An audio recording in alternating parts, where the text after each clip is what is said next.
Моя проповедь сегодня называется «На что смотришь, то и получаешь». Спасибо. Давай так сделаем, ладно? На что смотришь, тем и будешь. Я сегодня хотел поговорить с каждым из вас и хотел бы закинуть эту информацию для вашего размышления по поводу того, о чем мы говорили последнее время. Мы говорили о финансовом благословении, о финансах. Мы говорили о том, что Бог желал бы, чтобы мы сегодня преуспевали или процветали. И на самом деле есть некоторые вещи, которые зависят всегда от нас. Есть вещи, которые Бог уже сделал на кресте, Он уже сказал эти вещи в Своем Слове, но от нас важно, чтобы мы сделали свой шаг, чтобы мы сделали какое-то свое действие со своей стороны.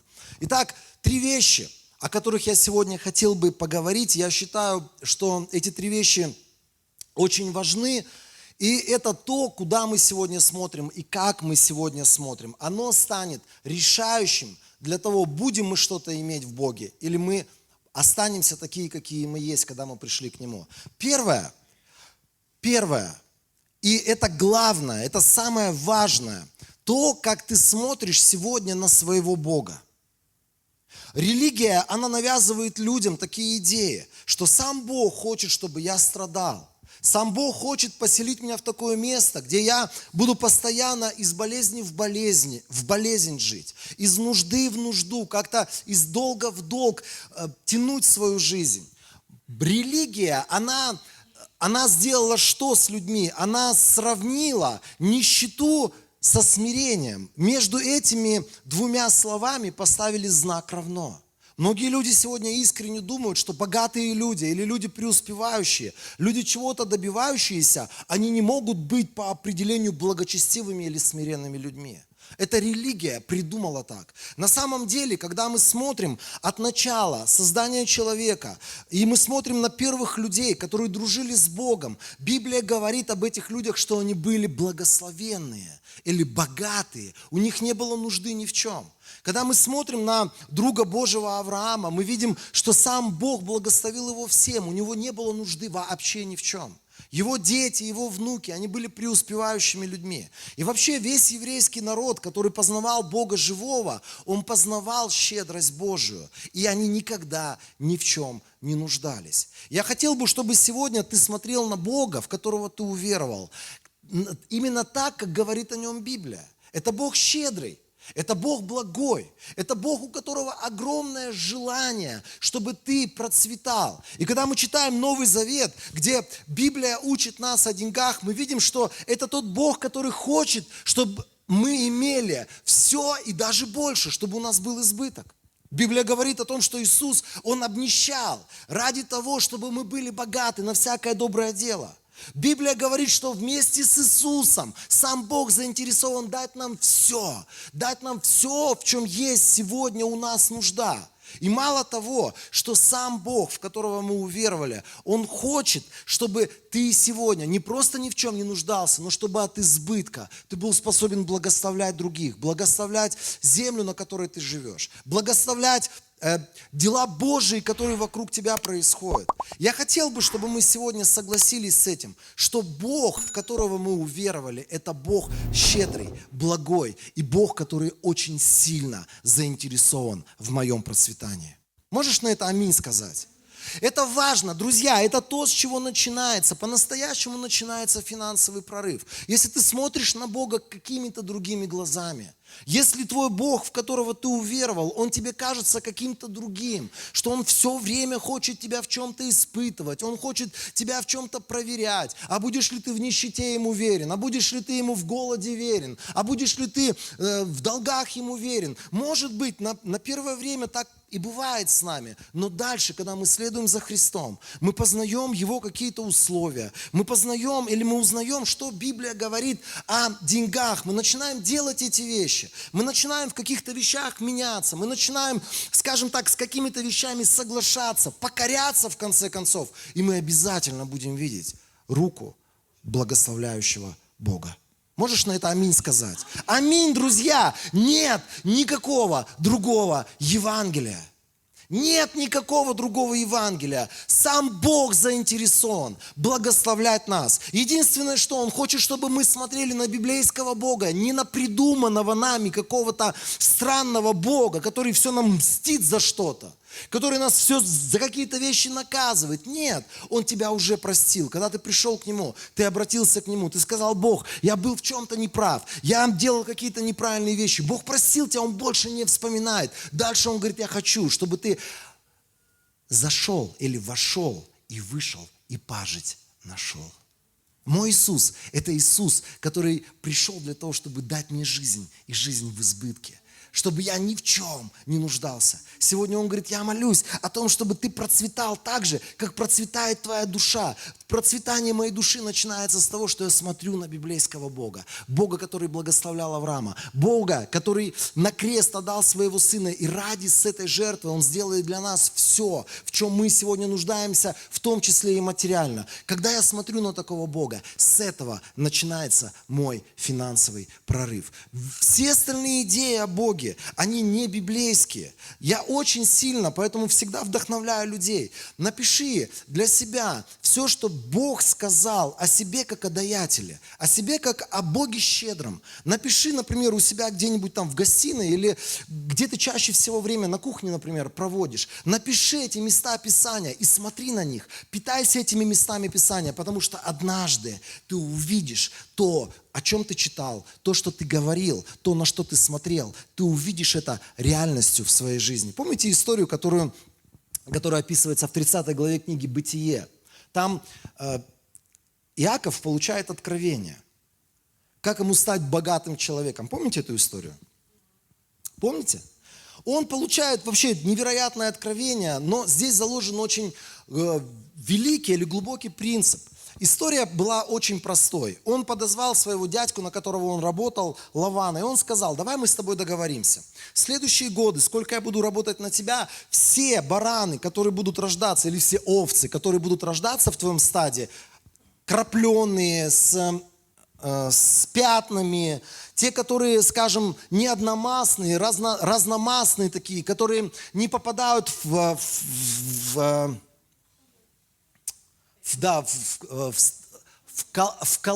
колорационный стандарт, то все эти бараны будут мои. Лаван, зная, что все его овцы, они либо белые, либо черные, они рождаются одного цвета, он с радостью соглашается. Он говорит: аллилуйя, давай. Знаете, вот два брата еврея согласились, и они такой спор заключили. Глаза у обоих горят, только один что-то знал от Бога. Потому что Бог ему сказал, на что будут смотреть твои бараны. Даже не бараны, а матери баранихи. На то или то они и будут получать. И знаете, что он сделал? В то место, где бараны приходили воду пить, и где у них там были отношения, я не знаю, как правильно сказать, чтобы никого не обидеть, где зачатие у них происходило, давайте так. Иаков получил откровение именно в том месте, перед их глазами, положить вот такие вот пестрые, пятнистые прутики. И он нарезал кучу прутиков с ивы, я не знаю, с тополя. Он сделал их пятнистыми, снял, знаете, в таком шахматном порядке, снял с них шкурку, они такие зелено-бело-коричневые получились, пестрые, пятнистые. И во время зачатия бараны смотрели на эти прутики. И рождались пестрые овцы. Чисто физически, любой баранолог, я не знаю, как они называются, я знаю, те, кто с птицами, это орнитологи, любой овцевод, да, он скажет: это не рабочая схема. У Иакова работала. Потому что здесь был задействован великий Божий закон. На что ты смотришь, то ты и будешь плодить. На что ты смотришь, на то ты и будешь становиться похожим. Поэтому сегодня все медиа или все средства массовой информации, которые сегодня есть на земле, они практически все в руках дьявола по одной простой причине. Он захватил их, зная, что все, на что будут люди смотреть, они будут становиться подобными. Поэтому сегодня я многих людей вдохновляю. Не надо тебе смотреть фильмы или там сериалы, потому что нечистота, там какая-то, знаете, вот разврат, который сегодня пропагандируется там. Человек с утра начинает смотреть, потом он смотрит день, неделю, месяц, год, два, и однажды у него складывается такое понимание, что это нормально. Поэтому сегодня, например, пропаганда через медиа, она с детства вкладывается в детей. Это пропаганда через мультики. Это пропаганда, например, сегодня американские мультики или там голливудские мультики, неважно, как хотите их называйте. Они с чем всегда связаны? Сейчас модная тема трансгендеры, сейчас модная тема гомосексуализм, сейчас модная тема так называемая толерантность. И ты смотришь на эти мультики, уже в мультиках какой-нибудь крокодил, а он трансгендер. Это кажется вам сегодня приколом, но это правда. Это правда. Сегодня все средства массовой информации, они заставляют людей смотреть на извращенные вещи. Чем больше ты на них смотришь, тем больше ты соглашаешься однажды с тем, что это нормально. Все сериалы сегодняшние, если вы будете внимательны, посмотрите, там обязательно присутствует добрый гей, который всех любит. Он такой, знаете, положительный персонаж. Злодей который не гей, как их называют? Натурал, простите. Он такой злодей обязательно должен быть. Да, он должен быть такой, знаете, белый качок, весь в татуировках, злодей, от которого прям пышет злостью какой-то. Это все вкладывается, люди это смотрят, люди это проглатывают. Потом проходит какое-то время, и ты смотришь, люди соглашаются с тем, что это норм. Это норм. И знаете, вот здесь Иаков получает откровение. И он понимает, что то, на что будут смотреть его овцы, они будут соответственно этому и плодить. Они соответственно этому будут в своей жизни создавать, скажем так. И знаете, этот принцип, он очень глубокий, очень духовный. Этот принцип важен. То, куда смотрят твои глаза, и то, как смотрят твои глаза, соответственно этому ты будешь получать. Соответственно, этому ты будешь иметь в твоей жизни. Если ты смотришь на какого-то бесконечно злого Бога, который недоволен тобой, который раздражен на тебя, у которого постоянно там дела какие-то, он чем-то занят, ему не до твоих молитв, ему не до твоих проблем. Если Бог в твоих глазах такой, ты будешь именно это и получать. То есть ничего. Но если ты смотришь на Бога библейского, если ты смотришь на Иисуса, который любит тебя, который сегодня ради тебя умер, который ради тебя принес самого себя в жертву, тот, который не пощадил свою собственную жизнь, Библия говорит, что вместе с Ним ты будешь получать именно с этим библейским Богом все то, что тебе необходимо для жизни и благочестия. Первая вещь. Смотри на Бога так, как Он описывается в Писании. Не смотри на Него через призму своих каких-то религиозных пониманий, с которыми ты пришел. Я очень долгое время боролся с идеей о том, что Бог на небесах, Он каждый раз сидит с какой-то вот здоровой палкой и ждет, когда же я сделаю что-то неправильное. Он ждет, когда же я в чем-то ошибусь, в чем-то я споткнусь. И Он ждет, чтобы мне такой подзатыльник этой палкой влепить. И это была целая твердыня в моей жизни, с которой мне приходилось бороться. Я помню, когда я молился Богу в самом начале своего пути за Иисусом Христом, я каждый раз думал, мне нужно сделать что-то такое, чтобы этого злого мужика с палкой, этого злого деда с палкой как-то задобрить, сделать что-то, чтобы я ему понравился, чтобы он мог меня каким-то образом благословить. И когда мы говорим о том, что важно правильно смотреть на Бога, вторая вещь, о которой мы должны понимать, очень важно правильно смотреть на ту жизнь или на тот мир, который нас окружает. Мы же иногда смотрим на этот мир как на нечто злое, агрессивное, частью чего я не являюсь и не хочу являться. И мы принимаем такое состояние, когда вот нам буквально полшага для того, чтобы в монастырь уйти. Чтобы просто вот закрыться полностью от людей этого мира. И это, с одной стороны, это хорошо. Библия нам говорит, чтобы мы вышли из дел этого мира, чтобы мы не подражали этому миру. Но с другой стороны, он говорит, мы должны быть светом этому миру. Мы должны в этот мир что-то нести, какой-то свет, какой-то позитив. Мы должны каким-то образом этот мир притягивать к Богу живому. И если мы сегодня смотрим на этот мир глазами такими, что здесь все плохо, здесь все рушится, здесь будущего никакого нет. Да, будущего нет. Но Бог призвал тебя на этой земле, в этом городе, в этом мире стать светом, чтобы ты предложил будущее для этих людей, у которых нет будущего без Иисуса Христа. Сегодня Бог, Он поставил каждого из нас, чтобы мы каким-то образом повлияли на этот мир. И знаете, я хочу больше сказать. Если ты сегодня внутренне ненавидишь этот город, страну, жизнь, которая у тебя сегодня здесь есть, ты все мечтаешь о том, куда-то уехать, я тебе могу сказать, либо поменяй отношение к этой земле, либо лучше уедь. По одной простой причине. До тех пор, пока ты отторгаешь эту землю, до тех пор, пока ты отторгаешь это общество, до тех пор, пока тебе кажется, что здесь ты никогда не сможешь стать нормальным человеком, самореализоваться, каким-то образом там проявить себя, до тех пор, пока у тебя такие мысли, ты именно это и будешь получать. Я столкнулся однажды с такой странной ситуацией. Я приехал в Россию, мы, кто не знает, мы жили в России 5 лет. А знаете, у нас было российское гражданство. Слава Богу, есть возможность иметь несколько гражданств у граждан Кыргызстана, России. У нас было российское гражданство. Я ездил на российской машине. У меня были российские права. Я даже выглядел как русский. И язык, на котором я говорил, как мне казалось, он был чистый, правильный русский язык. Но каждый раз, когда я заходил куда-либо в магазин или куда-либо, где большое скопление людей, я прям на своей шкуре ощущал, что я здесь всего лишь пришелец. Все эти люди знают, что я не местный, что я такой полугастарбайтер. Я внутри себя так ощущал. Я к этому обществу именно так и относился. Я себя поставил к этому обществу в такую позицию, что я всего лишь пришелец, гастарбайтер, который приехал якобы за лучшей жизнью сюда. И знаете, я как-то раз ехал в автомобиле в своем, как я уже говорю, в России, машина, слава Богу, японская была. Нет, это была еще японская машина Subaru, как я сейчас как помню сейчас. И знаете, ехал и размышлял об этом нонсенсе. Я не мог понять, почему я не чувствую себя частью этого общества, почему я не могу влиться в бизнес, почему я не могу влиться в какое-то, знаете, вот в какую-то жизнь этого общества.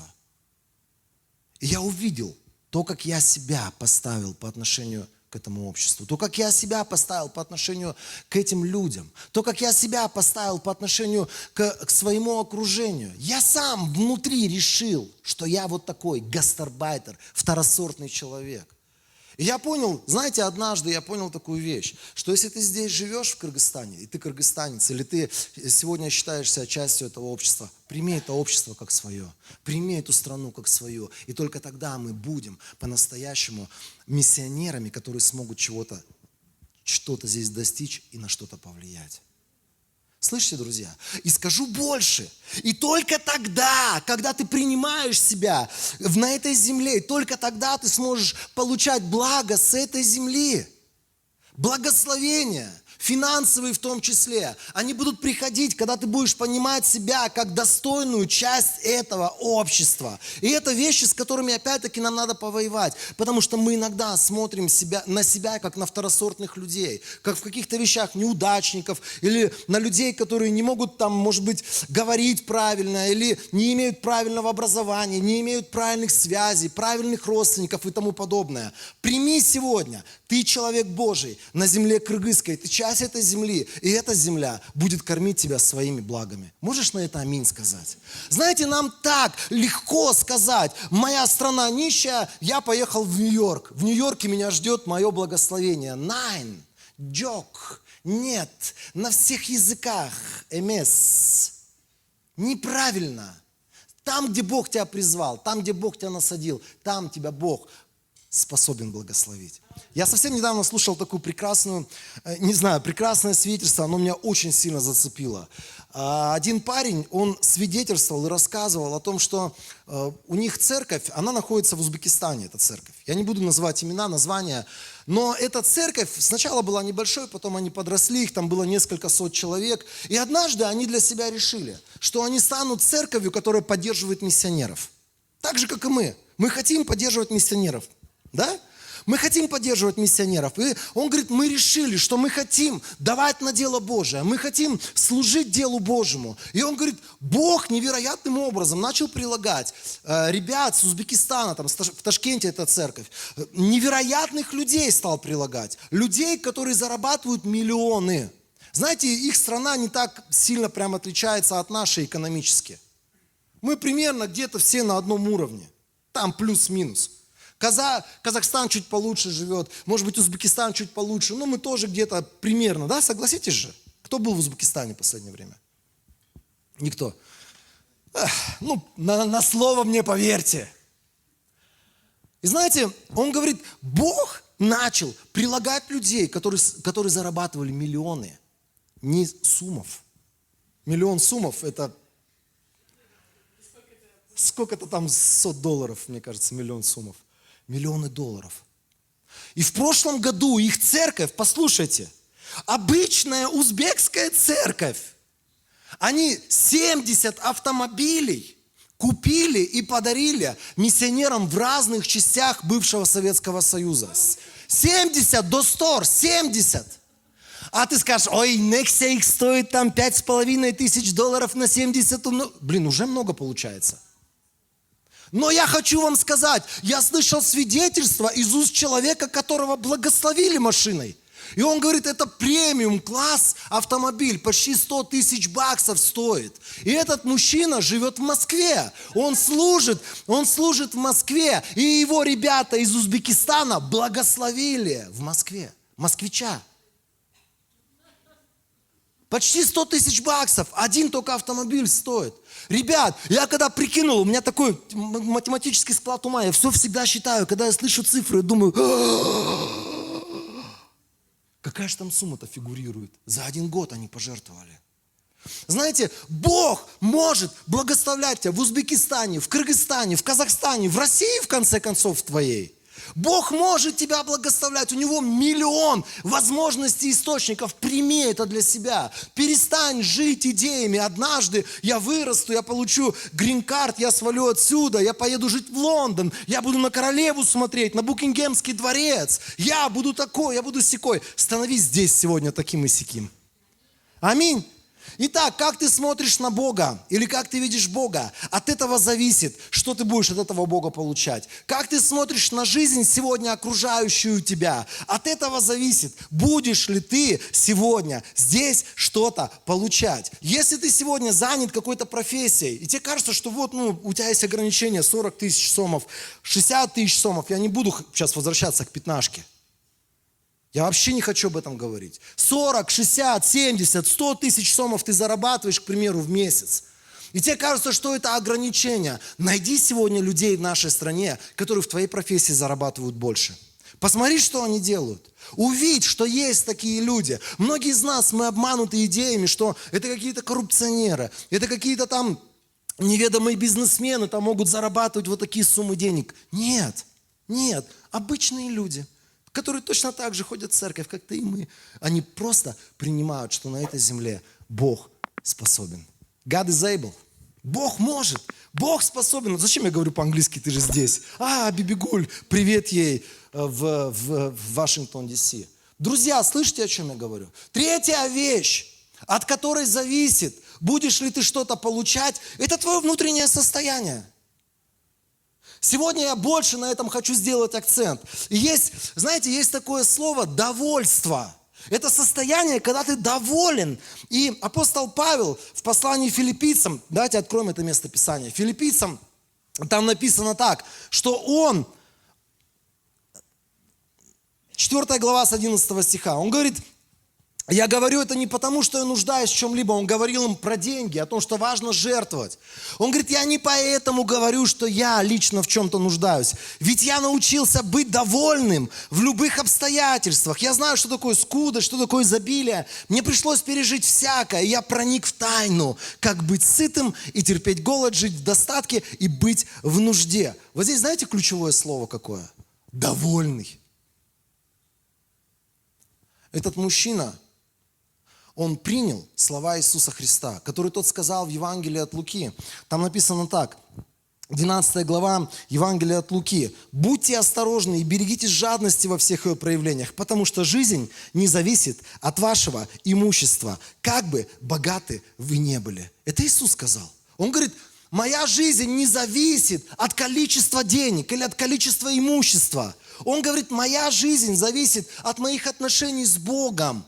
И когда я имею отношения с Богом, я буду довольным человеком. Даже если у меня последние 50 сомов в кармане лежат. Даже если я не знаю, что я буду делать дальше или завтра с деньгами, платить по счетам. Довольный человек – это вот такой человек. И независимо, футболка у него красивая или некрасивая. Может быть, она у него единственная, или у него целый склад этих футболок, потому что он любит там складировать футболки. Не от этого зависит мое довольство. Довольство – это состояние души, которое не должно зависеть от количества денег, которые есть в моем кармане сегодня. Можете на это аминь сказать? Знаете, сегодня больше в церкви можно встретить недовольство. Ну что, я вот молился. И знаете, вот человек с таким надрывом, он как будто бы вот палец за пальцем отдавал на жертвенник, и он это говорит с такими слезами. Я молился, и ничего не происходит. И мне иногда охота сказать, вот если бы ты не молился, вот ты даже не представляешь, что бы было с тобой сегодня. А сегодня с тобой классно все. Ты жив, здоров, ходишь на собрания, даже приезжаешь на своем автомобиле на собрание. У тебя прекрасная жена с бусами сидит, у тебя сын в шляпе ходит. Да ты красавчик, у тебя жизнь состоялась. Знаете, мы многие постоянно или по жизни всем недовольны. Президент у нас молодой. Ой, что этот молодой пришел? Что он может сделать? Ни ума, ни фантазии. Президент у нас старый. Ой, что эти стариканы, руки трясутся? Им бы уже на пенсию, им бы уже там дома отдыхать, в телек смотреть. Мы постоянно всем недовольны. Согласитесь со мной. Мы постоянно всем недовольны. У нас, знаете, там октябрь месяц, жара 20 градусов, и кто-то, ой, да сколько это жара, когда зима начнется, на завтра пошел снег. Да как так можно было? В октябре снег сыпется. Да что же это происходит-то такое? Знаете, у нас сколько было недовольства, когда куча маршруток ездила по городу. Запарили, из-за них столько проблем, бесконечные ДТП, из-за них там такие заторы. Сейчас у нас, слава Богу, маршруток стало в несколько раз меньше. Где маршрутки? Почему нет маршруток? Что с городом случилось? Это же наше состояние.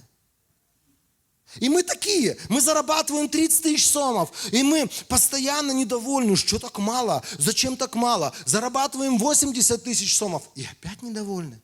Зарабатываем 200 тысяч сомов некоторые. И даже здесь недовольны. А знаете почему?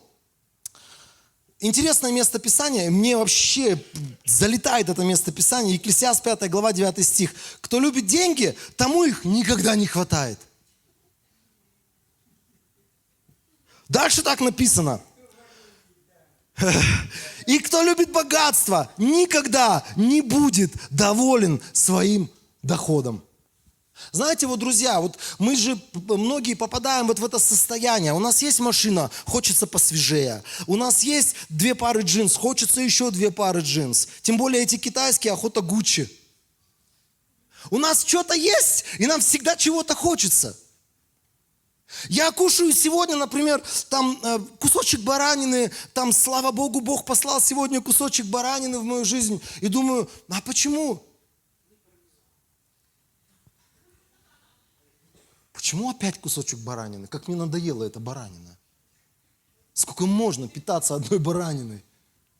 Мы такие такие люди. У нас постоянно нам чего-то хочется. Нам постоянно не имется. С одной стороны, это хорошо, друзья. С одной стороны, когда мы двигаемся к целям, когда у нас есть цели, связанные с распространением, с расширением, это классно. Но это все должно быть завязано на то, что я больше хочу давать. Я больше хочу делать в Царстве Божьем. Если только для себя, любименького, то это печальная тропинка, по которой я пошел. Потому что это тропинка бесконечного недовольства. А ты же всегда будешь видеть каких-то соседей, у которых дом выше, краше, у которых машина больше, дороже, круче.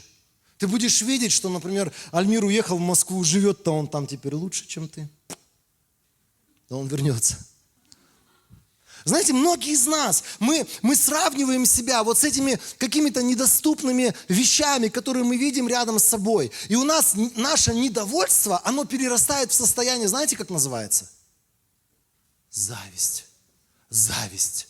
Нам искренне плохо от того, что у кого-то есть что-то больше. Зависть – это противоположность радости, когда мы можем посмотреть на человека и радоваться от того, что у него классные октябрьские ботинки есть, а я все в своих летних кроссовках хожу. У кого-то, знаете, автомобиль прекрасный есть, у кого-то доход прекрасный есть, кто-то поехал сегодня, не знаю, в Дубай или на Сейшелы отдыхать, и ты говоришь, не так, ой, почему это не я? А ты говоришь, слава Богу, Господь, мы видим, как ты благословляешь людей. Люди могут позволить себе куда-то поехать, где-то отдыхать. Состояние зависти – это когда ты не можешь радоваться с людьми успешными. Если вдруг эти люди успешные, или эти люди, которые что-то больше достигли, чем ты, рядом с тобой вдруг находятся, тебе почему-то совершенно противно в их присутствии. Это состояние, когда тебе просто не нравится, что ты находишься рядом с этими людьми. Давайте два места Писания про зависть. Иакова 3 глава 16 стих.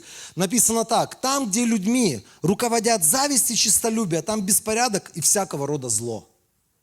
Если я хочу сегодня финансового прорыва, это вообще не мой путь, зависть. И если вдруг я чувствую, что зависть подкрадывается в мое сердце, остановись, отдохни, выдохни, скажи, Господь, может быть, мне сейчас не так легко, может быть, мне даже немножко трудно, но Ты мне помоги благодатью Божией сейчас вместе с этим человеком радоваться тому успеху, который есть в его жизни. А мой успех, он придет и не замедлит. Знаете, зависть еще иногда на чем она построена. К примеру, люди, они завидуют тому, что есть у других.